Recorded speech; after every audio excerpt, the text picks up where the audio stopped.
పూజ్యులు మన అందరి ఆరాధ్య దైవం మన డాక్టర్ మెత్కానందన్న మాజీ శాసనసభ్యులు మాజీ జిల్లా పార్టీ అధ్యక్షులు వారికి మర్పల్లి మండల నా తోటి సహచర సర్పంచులు మరియు నా తోటి మండల కార్యవర్గము మాజీ జెడ్పీసీ గారు వైస్ ఎంపీపీలు రైతు బంధు మాజీ అధ్యక్షులు మాజీ సర్పంచులు మాజీ ఎంపీటీసీలు మాజీ గ్రామ పార్టీ అధ్యక్షులు అందరి తరపున మండల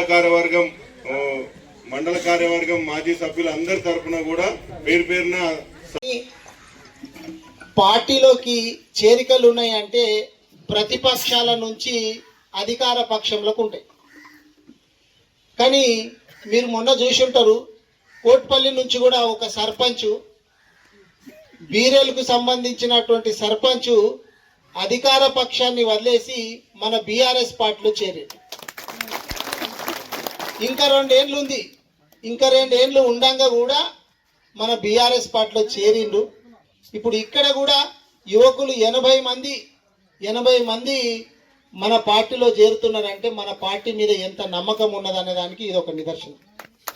యువకులు చాలా మంది ఇప్పుడు చేరినటువంటి దాంట్లో 80 మంది యువకులు చేరితే దాంట్లో దాదాపు 99% మంది అందరూ కూడా యువకులే ఉన్నారు. మీ గ్రామం గురించి నేను కొత్తగా చెప్పాల్సినటువంటి అవసరం ఏం లేదు. ఎందుకంటే యువకులు తలుసుకుంటే ఏదన్నా చేయగలుగుతారు. మనం చూసినాం మొన్న గత నెల లోపల ఢిల్లీలో ఏం జరిగిందో చూసినాం. మాకెవరు అడ్డు లేరు అదుపు లేరు అని చెప్పి విర్రవీగినటువంటి కేంద్ర ప్రభుత్వాన్ని కూడా మెడలు వంచినటువంటిది జంజీ అనేటటువంటి పదం ఎక్కడ పోయినా కానీ చెవులలో మారు మ్రోగుతున్నది. జంజీ అని యువత తలుసుకుంటే ఎవరినైనా కానీ నేలకేసి కొడుతుంది అనేటటువంటిది ఢిల్లీ లోపల నిరూపించారు. అది కూడా అట్లాంటిదే నిరూపణ రేపు రాబోయేటటువంటి రోజుల లోపల పంచలింగాల్లో జరగబోతుందని చెప్పి నేను విశ్వసిస్తున్నాను. యువతను ఎప్పుడు కూడా తక్కువ అంచనా వేయకూడదు. వెనుకటి కాలం లోపల తల్లిదండ్రులు చెప్తే పిల్లలు వింటుండ్రి, కానీ ఈ రోజుల లోపల పిల్లలు చెప్తే తల్లిదండ్రులు వినే పరిస్థితి వచ్చింది. మీరు ఏదైనా చూడండి, మా ఇంట్లో అయినా అదే పరిస్థితి ఉంటుంది, మీ ఇంట్లో అయినా అదే పరిస్థితి ఉంటుంది. ఇప్పుడు ఇంకొకటి ఏమైందంటే సోషల్ మీడియా ఒక కార్యక్రమం జరిగింది అంటే మొత్తం ప్రపంచం మొత్తంలో 1 నిమిషం లోపల మొత్తం ప్రపంచం తెలిసిపోతుంది. 1 నిమిషంలో ఏం జరుగుతుంది అనేటటువంటి ఎవరి చేతిలో చూసినా కానీ సెల్ ఫోన్ ఉంటుంది. ఇందాక తమ్ముడు శ్రీకాంత్ చెప్పినట్టు సోషల్ మీడియా లోపల కొంచెం అవతల పార్టీ వాళ్ళు మనల్ని విమర్శిస్తున్నారంటే మనం ఇప్పుడు చూసినాం. మొన్న నేను కాలేజీకి పోయినా, వికారాబాద్లో జూనియర్ కాలేజీకి మీరు అందరు చూసి ఉంటారు. మార్కెట్కు పోయినా, అట్లాగే అక్కడ మొత్తం చాలా మంది ప్రొహిబిటెడ్ లిస్ట్లో పడ్డాయంటే కలెక్టరేట్కి పోయినా. ఇవన్నీ మనమేమో ఫీల్డ్లో ఉండి మనం పని చేస్తుంటే ఇంట్లో బాత్రూంలో కూర్చొని మెసేజ్లు పెడుతున్నాడు అవతలోడు.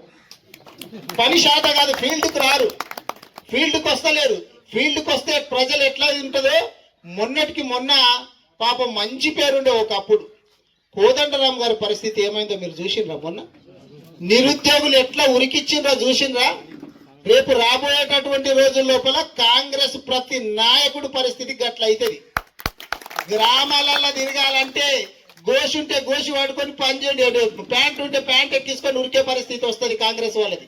గుర్తుపెట్టుకోవాలి. ఎందుకంటే ఏ వర్గం ఉంది సంతోషంగా? ఒక్క వర్గం చెప్పండి, ఈ ఫలానా వర్గం సంతోషంగా ఉంది అని చెప్పండి.